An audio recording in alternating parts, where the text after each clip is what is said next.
ಎಳ್ಳನ್ನು ಯಾವ ರೀತಿ ಸೇವನೆ ಮಾಡಬೇಕು ಅಂತ ನಾನು ನಿಮಗೆ ಇಲ್ಲಿವರೆಗೂ ಹೇಳ್ತಾ ಹೋದೆ.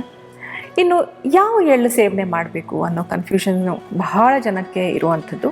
ಕಪ್ಪು ಎಳ್ಳುನ ಬಿಳಿ ಎಳ್ಳು ಅಥವಾ ಒಂದು ಕನ್ಫ್ಯೂಷನ್ ಇದೆ.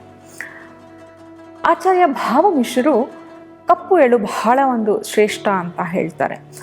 ನೀವು ನೋಡಿರ್ಬೋದು, ದೇವಸ್ಥಾನಗಳಲ್ಲಾಗಿರ್ಬೋದು ಅಥವಾ ಮನೇಲಿ ಯಾವುದಾದ್ರೂ ಪೂಜೆ ಕಾರ್ಯಗಳಾಗಿರ್ಬೋದು ಕೂಡ ನಾವು ಕಪ್ಪು ಎಳ್ಳನ್ನು ನಾವು ಬಳಕೆ ಮಾಡುವಂಥದ್ದು ಇದು ಬಹಳ ಶ್ರೇಷ್ಠ ಅಂತ ಹೇಳುವಂಥದ್ದು.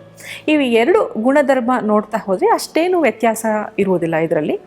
ಕಪ್ಪು ಎಳ್ಳಲ್ಲಿ ನಮಗೆ ಜಾಸ್ತಿ ಹಿಮೋಗ್ಲೋಬಿನ್ ಮತ್ತು ಅಯನ್ ಸಿಗುವಂಥದ್ದು, ಬಿಳಿ ಎಳ್ಳಿನಲ್ಲಿ ಕ್ಯಾಲ್ಶಿಯಂ ಹೆಚ್ಚಾಗಿ ಸಿಗುವಂಥದ್ದು. ಇದಿಷ್ಟು ಡಿಫ್ರೆನ್ಸು ನಾವು ನೋಡ್ತಾ ಹೋದ್ವಿ. ಕಪ್ಪು ಎಳ್ಳು ಶ್ರೇಷ್ಠ ಅಂತ ಅಲ್ಲಿಗೆ ಗೊತ್ತಾಯಿತು.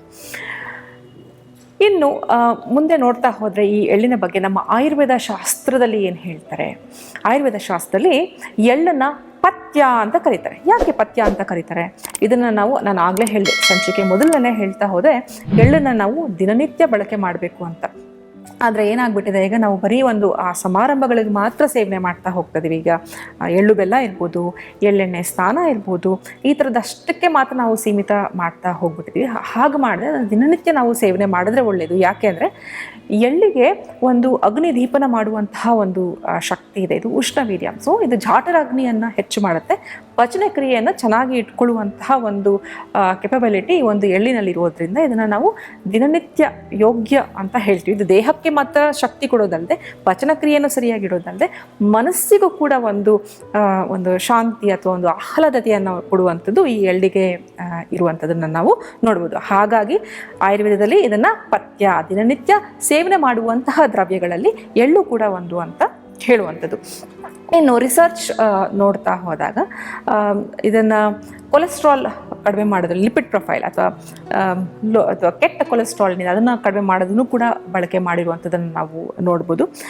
ಸಿಸಮಿನ್ ಆಯಿಲ್ ಏನಿದೆ ಅದರಲ್ಲಿ ಸಿಸಮಿನ್ ಕಾಂಪೌಂಡ್ ಅಂತ ಒಂದಿರುವಂಥದ್ದು, ಅದು ನಮ್ಮ ಬೋನ್ ಹೆಲ್ತ್ ಅಥವಾ ಉರಿಯೂತ ಏನಾದರೂ ಇದ್ದರೆ ಕೂಡ ಅದು ಕೂಡ ಕಡಿಮೆ ಆಗುವಂಥದ್ದನ್ನು ನಾವು ರಿಸರ್ಚ್ ಪೇಪರಲ್ಲಿ ನೋಡಬಹುದು. ಇನ್ನು ನಮ್ಮ ಆಚಾರ್ಯ ವಾಗ್ಭಟರು ಏನು ಹೇಳ್ತಾರೆ ಇದ್ರ ಬಗ್ಗೆ ಅಂತಂದರೆ, ಎಳ್ಳು ಅಥವಾ ಎಳ್ಳಿನ ಎಣ್ಣೆ ತಿಲತೈಲ ಅಂತ ಕರಿತೀವಿ. ಇನ್ನೊಂದು ವಿಷಯ ನಿಮಗೆ ಹೇಳೋದನ್ನು ಮರೆತುಬಿಟ್ಟೆ. ತಿಲತೈಲ ಅಂತ ನಾನು ನಿಮಗೆ ಹೇಳಿದೆ. ತಿಲದಿಂದ ತೆಗೆದಂತಹ ಒಂದು ಎಣ್ಣೆ ತೇಲ್ ಅಂತ ಕರಿತೀವಿ ಅಥವಾ ತೈಲ ಅಂತ ಕರಿತೀವಿ. ತೈಲ ಅಥವಾ ಆಯಿಲ್ ಅಥವಾ ಏನು ಹೆಸರು ಬಂದಿದೆ ತಿಲದಿಂದನೇ ಬಂದಿರಬಹುದು ಅನ್ನೋ ಒಂದು ಕೂಡ ಇದನ್ನು ನಾವು ನೋಡಬಹುದು. ಇನ್ನು ಮುಂದೆ ಹೋಗ್ತಾ ಹೋದರೆ ಈ ಎಣ್ಣೆ ಏನು ನಾನು ತಿಲತೈಲ ಅಂತ ಹೇಳಿದೆ, ಇದನ್ನು ನಸ್ಯ ಕರ್ಮಕ್ಕೆ ಉಪಯೋಗ ಮಾಡುವಂಥದ್ದು. ಎಲ್ಲ ಒಂದು ದ್ರವ್ಯಗಳನ್ನು ಹೋಲಿಕೆ ಮಾಡಿದ್ರೆ ತಿಲತೈಲ ಬಹಳ ಒಂದು ಶ್ರೇಷ್ಠ ಅಂತ ಹೇಳ್ತಾರೆ. ಯಾಕೆ? ನಸ್ಯಕರ್ಮ ಅಂದರೆ ನಮ್ಮ ಮೂಗಿನ ಭಾಗಗಳಿಗೆ ಎಣ್ಣೆಯನ್ನು ನಾವು ಹಾಕುವಂಥದ್ದು. ಕೋವಿಡ್ ಟೈಮಲ್ಲಿ ನೀವೆಲ್ಲ ಸಾಕಷ್ಟು ಒಂದು ನಸ್ಯಕರ್ಮ ಒಂದು ಪದ್ಧತಿಯನ್ನು ಮಾಡ್ತಾ ಹೋಗಿರ್ಬೋದು. ಯಾಕೆ ತಿಲತೈಲವನ್ನೇ ನಾವು ಹೆಚ್ಚಾಗಿ ಉಪಯೋಗ ಮಾಡಬೇಕು ಅಂತ ನೋಡ್ತಾ ಹೋದರೆ, ನಮ್ಮ ತಲೆ ಭಾಗದಲ್ಲಿ ಹೆಚ್ಚಾಗಿ ಕಫ ಜಾಸ್ತಿ ಇರುವಂಥದ್ದು. ಸಾಮಾನ್ಯ ನಾವೆಲ್ಲ ಆರೋಗ್ಯವಂತ ಜನರೇನಿರ್ತೀವಿ, ನಮ್ಮ ಆರೋಗ್ಯವನ್ನು ನಾರ್ಮಲ್ ಆಗಿ ನಿರ್ವಹಣೆ ಮಾಡ್ಕೊತ ಹೋಗಲಿಕ್ಕೆ ತಿಲತೈಲವನ್ನೇ ಉಪಯೋಗ ಮಾಡಬೇಕು. ಬೇರೆ ಎಣ್ಣೆ ಯಾಕೆ? ಕೊಬ್ಬರಿ ಎಣ್ಣೆ ಆಗಿರ್ಬೋದು, ತುಪ್ಪ ಆಗಿರ್ಬೋದು, ಬೇರೆ ತೈಲಗಳನ್ನ ನಾವು ಉಪಯೋಗ ಮಾಡಬಾರ್ದು. ಯಾಕೆಂದರೆ ಇವೆಲ್ಲ ಕಫ ಹೆಚ್ಚು ಮಾಡುತ್ತೆ. ನಮ್ಮ ಶಿರಸ್ಸು ಅಥವಾ ನಮ್ಮ ತಲೆ ಭಾಗದಲ್ಲಿ ಆಲ್ರೆಡಿ ಕಫ ಇರುತ್ತೆ. ಈ ಬೇರೆ ತೈಲಗಳು ಕಫನ ಹೆಚ್ಚು ಮಾಡುತ್ತೆ. ಹಾಗಾಗಿ ದಿನನಿತ್ಯ ನೀವು ಬಳಕೆ ಮಾಡಬೇಕು ಅಂತ ಅಂದರೆ ನೀವು ತಿಲತೈಲವನ್ನೇ ಒಂದು ನಸ್ಯಕರ್ಮಕ್ಕೆ ಉಪಯೋಗ ಮಾಡ್ಕೋಬೋದು. ಇದು ಒಂದು. ಮತ್ತೊಂದು, ಇದು ಮಾಡಿದಾಗ ನಸ್ಯಕರ್ಮಕ್ಕೆ ತಿಲತೈಲ ದಿನನಿತ್ಯ ನೀವು ಬಳಕೆ ಮಾಡ್ತಾನೆ ಹೋದರೆ ನಿಮಗೆ ಹೇರ್ ಫಾಲ್ ಆಗಿರ್ಬೋದು ಅಥವಾ ರಿಂಕಲ್ಸು, ಮುಖದಲ್ಲಿ ರಿಂಕಲ್ಸು, ಕಣ್ಣಿಗೆ ಸಂಬಂಧಪಟ್ಟ ಯಾವುದೇ ಒಂದು ರೀತಿಯಾದಂತಹ ಪ್ರಾಬ್ಲಮ್ಸ್ ಇರ್ಬೋದು, ಇವೆಲ್ಲವೂ ನಿಮಗೆ ಕಡಿಮೆ ಆಗ್ತಾ ಹೋಗುವಂಥದ್ದನ್ನು ನಾವು ನೋಡ್ಬೋದು. ಇದಿಷ್ಟು ಬಿಟ್ಟು ಇನ್ನು ತಿಲತೈಲ ಅಥವಾ ಇದನ್ನು ನಾವು ದಿನನಿತ್ಯ ಅಭ್ಯಂಗಕ್ಕೆ, ಬರೀ ಒಂದು ಹಬ್ಬಕ್ಕೆ ಮಾತ್ರ ಒಂದು ಸೀಮಿತವಾಗಿದ್ದರೆ ದಿನನಿತ್ಯವೂ ಕೂಡ ಈ ಒಂದು ತಿಲತೈಲದಲ್ಲಿ ಅಭ್ಯಂಗ ಮಾಡಿ ತಾವು ಇದನ್ನು ಬಳಕೆ ಮಾಡ್ಕೊತ ಹೋಗ್ಬೋದು. ಇನ್ನು ಬಸ್ತಿ ಅಂತ ಕರಿತೀವಿ, ಎನಿಮಾ ಪ್ರಿಪರೇಷನ್ಸಲ್ಲೂ ಕೂಡ ನಾವು ತಿಲತೈಲವನ್ನು ಬಳಕೆ ಮಾಡುವಂಥದ್ದು. ಇವಿಷ್ಟು ಒಂದು ಎಕ್ಸ್ಟರ್ನಲ್ ಅಪ್ಲಿಕೇಶನ್ ಆಚಾರ್ಯ ವಾಗ್ಭಟರು ಹೇಳಿರುವಂಥದ್ದು. ನಸ್ಯಕರ್ಮ ಆಗಿರ್ಬೋದು, ಅಭ್ಯಂಗ ಆಗಿರ್ಬೋದು, ಎನಿಮಾ, ಇವೆಲ್ಲವೂ ಒಂದು ಎಕ್ಸ್ಟರ್ನಲ್ ಅಪ್ಲಿಕೇಶನ್ನ ನಾವು ನೋಡ್ತಾ ಹೋದ್ವಿ. ಇನ್ನು ಮುಂದೆ ಆಯುರ್ವೇದ ಶಾಸ್ತ್ರದಲ್ಲಿ ನಮ್ಮ ಸುಶ್ರುತರು ಏನು ಹೇಳ್ತಾರೆ ತಿಲತೈಲದ ಬಗ್ಗೆ ಅಂತ ನೋಡೋಣ. ಆಚಾರ್ಯ ಸುಶ್ರುತರು ಎಳ್ಳಿನ ಬಗ್ಗೆ ಈ ರೀತಿಯಾದಂತಹ ಪ್ರಯೋಜನಗಳನ್ನು ತಿಳಿಸಿಕೊಡ್ತಾರೆ. ಮೊದಲನೇದಾಗಿ ದಂತ್ಯ ದಂತ್ಯ ಅಂದರೆ ಈಗ ಹಲ್ಲಿಗೆ ಸಂಬಂಧಪಟ್ಟಿರುವಂತಹ ಯಾವುದೇ ರೀತಿಯಾದಂಥ ಕಾಯಿಲೆಗಳಿರ್ಬೋದು, ಹಲ್ಲು ನೋವು ಅಥವಾ ಬ್ಲೀಡಿಂಗ್ ಗಮ್ಸ್ ಅಂತ ನೋಡ್ತೀವಿ, ಮೌತ್ ಅಲ್ಸರ್ಸ್ ಆಗಿರ್ಬೋದು, ಇಂಥ ಎಲ್ಲದಕ್ಕೂ ಎಳ್ಳೆಣ್ಣೆ ಬಹಳ ಒಂದು ಉಪಯುಕ್ತ. ಆ ಎಳ್ಳನ್ನು ತಾವು ಪೇಸ್ಟ್ ಮಾಡಿ ಹಲ್ಲು ನೋವು ಇರೋ ಜಾಗದಲ್ಲಿ ತಾವು ಅದನ್ನು ಹಚ್ತಾ ಬರ್ಬೋದು. ಹಾಗಾಗಿ ಇದನ್ನು ದಂತ್ಯ ಅಥವಾ ಹಲ್ಲು ಸದೃಢವಾಗಿರೋದಕ್ಕೆ ಕೂಡ ಈ ಒಂದು ಎಳ್ಳು ಸಹಾಯಕ ಆಗಿರುತ್ತೆ. ಯಾಕೆಂದರೆ ಇದರಲ್ಲಿ ಕ್ಯಾಲ್ಶಿಯಂ ಹೇರಳವಾಗಿರುವಂಥದ್ದು ಒಂದು. ಮತ್ತೊಂದು ಏನು, ಮೇಧ್ಯ ಅಂತ ಕರೀತಾರೆ. ಅಂದರೆ ಇದು ಮೆದುಳಿನ ಶಕ್ತಿಯನ್ನು ಹೆಚ್ಚು ಮಾಡುವಂಥದ್ದು. ಮರ್ತು ಹೋಗೋದು, ನನ್ನ ನೆನಪೇ ಇರೋದಿಲ್ಲ ಅಂತ ಹೇಳ್ತಾರೆ ಅಂಥವ್ರಿಗೆ ಎಳ್ಳು ಬಹಳ ಉಪಯುಕ್ತ, ಮೇಧ್ಯ ಅಂತ ಕರೆಯುವಂಥದ್ದು. ಮತ್ತು ತ್ವಚ್ಯ, ಇದು ನಮ್ಮ ಸ್ಕಿನ್ಗೆ ಅಥವಾ ಸ್ಕಿನ್ ಕಾಂಪ್ಲೆಕ್ಷನ್ನ ಹೆಚ್ಚು ಮಾಡುವಂಥದ್ದು. ಯಾಕೆಂದರೆ ಇದರಲ್ಲಿ ಸ್ನಿಗ್ಧ ಗುಣ ಇದೆ ಅಂತ ನಾನು ನಿಮ್ಗೆ ಹೇಳಿದೆ. ಸ್ನಿಗ್ಧತೆ ಅಂದರೆ ನಮ್ಮ ಸ್ಕಿನ್ ನ್ಯಾಚುರಲ್ ಆಗಿ ಲುಬ್ರಿಕೇಟ್ ಆಗುತ್ತೆ, ನ್ಯಾಚುರಲ್ ಮಾಯಿಶ್ಚರೈಸರ್ ಆಗಿ ವರ್ಕ್ ಆಗುತ್ತೆ ತ್ವಚ್ಯ. ಇದು ಏನು ಏಜಿಂಗ್ ಆಗಿರ್ಬೋದು, ಪ್ರೀಮೆಚೂರ್ ಆಗಿ ರಿಂಕಲ್ಸ್ ಬರುವಂಥದ್ದು ಇರ್ಬೋದು, ವಯಸ್ಸಾಗಿ ಕಾಣೋ ಥರದ್ದಿರ್ಬೋದು, ಇವೆಲ್ಲವೂ ಕೂಡ ಈ ಒಂದು ಎಳ್ಳು ದಿನನಿತ್ಯ ತಾವು ಸೇವನೆ ಮಾಡಿದ್ರೆ ಈ ಸ್ಕಿನ್ ಪ್ರಾಬ್ಲಮ್ಸ್ ಏನಿರ್ತವೆ ಅಷ್ಟು ನಿಮಗೆ ಕಡಿಮೆ ಆಗುತ್ತೆ. ಆಯುರ್ವೇದ ಶಾಸ್ತ್ರದಲ್ಲೂ ಕೂಡ ಸಾಕಷ್ಟು ಸ್ಕಿನ್ ರಿಲೇಟೆಡ್ ಪ್ರಾಬ್ಲಮ್ಸ್ ಏನಿದೆಯಲ್ಲ ಅವೆಲ್ಲವಕ್ಕೂ ಎಳ್ಳನ್ನು ಬೇಸಾಗಿ ಉಪಯೋಗ ಮಾಡಿರುವಂಥದ್ದು. ಹಾಗಾಗಿ ತ್ವಚ್ಯ. ಮತ್ತು ಕೇಶ್ಯ ಅಂತ ಕರೀತಾರೆ. ಕೇಶ್ಯ ಯಾಕೆ? ಕೂದಲಿಗೆ ಸಂಬಂಧಪಟ್ಟಿರುವಂಥದ್ದು. ವೀಕ್ಷಕರೇ, ನಿಮಗೊಂದು ಅನುಮಾನ ಬರ್ಬೋದು, ಇದು ಉಷ್ಣವೀರ್ಯ ಇದೆ, ನಾವು ತಲೆಗೆ ಅಥವಾ ನಮ್ಮ ಕೂದಲಿಗೆ ಈ ಉಷ್ಣ ಇರುವಂತಹ ಎಣ್ಣೆ ಹಾಕಿದ್ರೆ ನಮ್ಮ ಕೂದಲು ಉದುರೋಗೋದಿಲ್ವಾ ಅಂತ ನಿಮಗೆ ಒಂದು ಡೌಟ್ ಆಗಿರ್ಬೋದು. ಏನಾಗುತ್ತೆ ಇದು ಕೇಶ, ಯಾಕೆ ಇದು ಉಷ್ಣತೆ ಇದ್ದರೆ ಒಳ್ಳೆಯದು ಅಂತ ನಾವು ಹೇಳ್ತೀವಿ? ಯಾಕೆಂದರೆ ಸ್ಕಿನ್ನಲ್ಲಿ ಅಬ್ಸಾರ್ಪ್ಷನ್ ಚೆನ್ನಾಗಾಗುತ್ತೆ ಅಲ್ವಾ.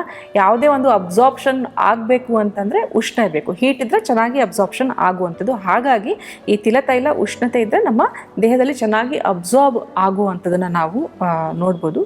ಈ ಕೆಲವೊಂದು ಹೇರ್ ಆಯಿಲ್ಸ್ ಅಥವಾ ಗ್ರೇ ಹೇರ್ಸ್ಗೆ ಪ್ರಿಪ್ರೇಷನ್ಗೆ ಯೂಸ್ ಮಾಡ್ತಾರೆ, ನೀಲಿ ಭೃಂಗಾದಿ ತೈಲ ಅಂತೆಲ್ಲ.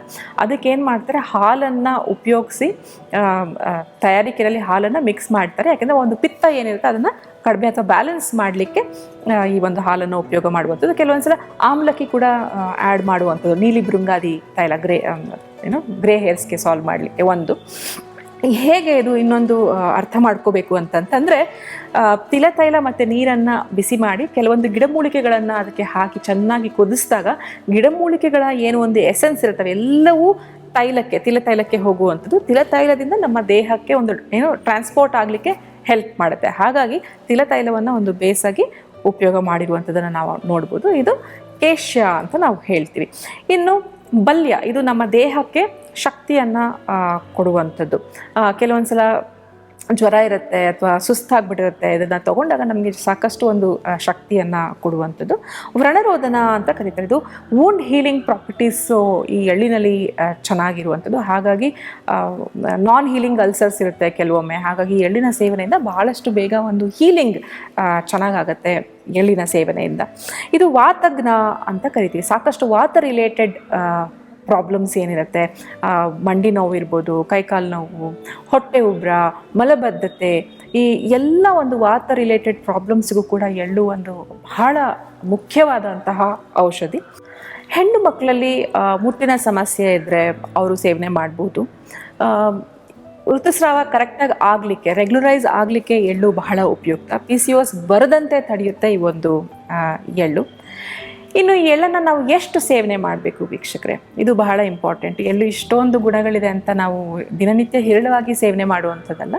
10 to 20 grams ದಿನನಿತ್ಯ ತಾವು ಇದನ್ನು ಬಳಕೆ ಮಾಡ್ಕೋಬೋದು. ಆರ್ 1 to 2 teaspoons ಏನಿದೆ ಅಷ್ಟು ಮಾತ್ರ ತಾವು ಸೇವನೆ ಮಾಡ್ಕೊತ ಹೋಗ್ಬೋದು. ಇನ್ನು ಯಾರೆಲ್ಲ ಈ ಎಳ್ಳನ್ನು ಸೇವನೆ ಮಾಡಬಾರ್ದು, ಇದು ಬಹಳ ಮುಖ್ಯ. ಪಿತ್ತ ಪ್ರಕೃತಿ ಇದ್ದವ್ರಿಗೆ, ಹೆಚ್ಚಾಗಿ ದೇಹದಲ್ಲಿ ಉಷ್ಣತೆ ಇರುವಂಥದ್ದು, ಅಂಥವರು ಈ ಎಳ್ಳನ್ನು ಸೇವನೆ ಮಾಡದೇ ಇದ್ದರೆ ಒಳ್ಳೆಯದು. ಬೇಸಿಗೆಯಲ್ಲಿ ಹಿತಮಿತವಾಗಿ ಈ ಎಳ್ಳನ್ನು ಸೇವನೆ ಮಾಡಿದ್ರೆ ಒಳ್ಳೆಯದು. ಇದಿಷ್ಟು ಯಾರು ಸೇವನೆ ಮಾಡಬಾರ್ದು ಅಂತ ನಾವು ನೋಡ್ತಾ ಹೋದ್ವಿ. ಇನ್ನು ಬಹಳ ಇಂಪಾರ್ಟೆಂಟ್ ಆದಂತಹ ಈ ಎಳ್ಳಿನ ಒಂದು ಗುಣ ಅಂತಂತಂದರೆ, ಕ್ರೇವಿಂಗ್ಸ್ ಜಾಸ್ತಿ ಇರುತ್ತೆ ಕೆಲವ್ರಿಗೆ, ಅದು ಇದು ಜಂಕ್ ಫುಡ್ಸು ತಿಂದ್ಬಿಡ್ತಾರೆ. ಎಳ್ಳನ್ನು ನಾವು ಸೇವನೆ ಮಾಡಿದಾಗ ಇದರಲ್ಲಿ ನ್ಯಾಚುರಲ್ ಸ್ವೀಟ್ನರ್ ಇರೋದ್ರಿಂದ ನಮಗೆ ಜಂಕ್ ಫುಡ್ ತಿನ್ನಬೇಕು ಅಂತ ಏನೂ ಅನಿಸೋದಿಲ್ಲ. ಇದರಲ್ಲಿ ಸಾಕಷ್ಟು ಫೈಬರ್ ಕೂಡ ಇರೋದ್ರಿಂದ ನಮಗೆ ಫುಲ್ ಅನಿಸುತ್ತೆ, ಒಂಥರ ಹೊಟ್ಟೆ ತುಂಬಿದಂಗೆ ಅನಿಸುತ್ತೆ, ಏನು ಬೇಡ ಆ ಥರ ಅನಿಸುತ್ತೆ. ಹಾಗಾಗಿ ಯಾರು ತೂಕ ಕಡಿಮೆ ಮಾಡ್ಕೋಬೇಕು ಅಂತ ನೋಡ್ತಿರ್ತಾರೆ, ಅವ್ರು ಏನು ಡಯಟಲ್ಲಿ ಏನು ಫಾಲೋ ಮಾಡ್ತಾರೆ ಅದರಲ್ಲಿ ಎಳ್ಳನ್ನು ತಾವು ಆ್ಯಡ್ ಮಾಡಿಕೊಂಡ್ರೆ ಬಹಳ ಒಳಿತು ಅಂತ ಹೇಳ್ತೀನಿ. ನೋಡಿದ್ರಲ್ಲ ವೀಕ್ಷಕರೇ, ಇವಿಷ್ಟು ಇವತ್ತು ನಾವು ಎಳ್ಳಿನ ಬಗ್ಗೆ ತಿಳ್ಕೊಂಡಿದ್ದೀನಿ. ಇದನ್ನೆಲ್ಲ ನೀವು ಸರಿಯಾಗಿ ಅರಿತುಕೊಂಡು ದಿನನಿತ್ಯ ನೀವು ಇದನ್ನು ಮನೆಯಲ್ಲಿ ಬಳಸ್ತೀರಾ ಅಂತ ಭಾವಿಸ್ತೀನಿ.